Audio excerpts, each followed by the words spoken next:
to all my sinners and winners out there. David Marbell here, coming to you live from my bathroom because everybody's asleep. But I want to talk about NXT War Games 2. There will not be spoilers, so let's get into it. The way the show opened, wasn't happy with it.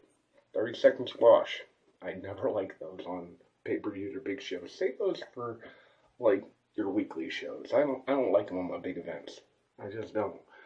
And this show is supposed to be war games. It's supposed to be intense. It's supposed to, like, it just, wasn't happy with it. So I was praying to God that that's not how the rest of the night was going to be. Thank God it wasn't. Something I want to point out, NXT takeovers not being 4 or 5 hours, I don't feel exhausted from watching it.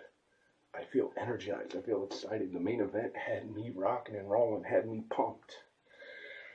All the main events did, the title match and War Games, which I wasn't expecting. But every time I tune in to NXT, it always blows me away. I just can't help it.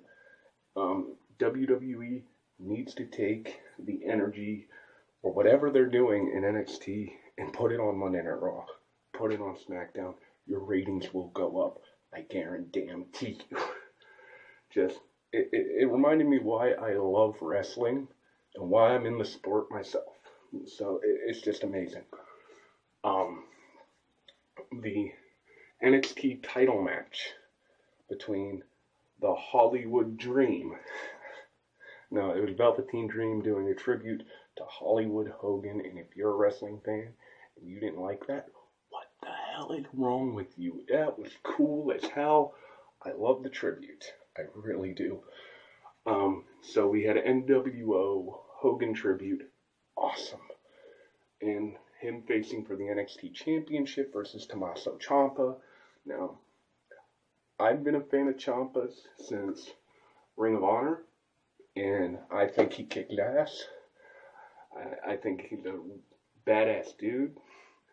But you want to name the title Goldie? You know, the NWA title is the 10 pounds of gold. It's Sweet Mary, whatever, from Harley Race called the title. You called it Goldie. I don't know. But the point, name of the title aside, the nickname of the title aside, the match was hard-hitting, fast-paced, had me on the edge of my seat, and really had me questioning who was going to win it. And I thought that title match, was going to steal the show. The women's title match was alright. It was good, but I felt like the 2 out of 3 fall stipulation was kind of tacked on. Really didn't need it, in my opinion. That's just me. The Johnny Gargano versus Aleister Black match was very good. I didn't expect that to hold my attention like it did. But the big money getter, the thing that makes you go, I need to see this show, is War Games. It's what brings people into the door.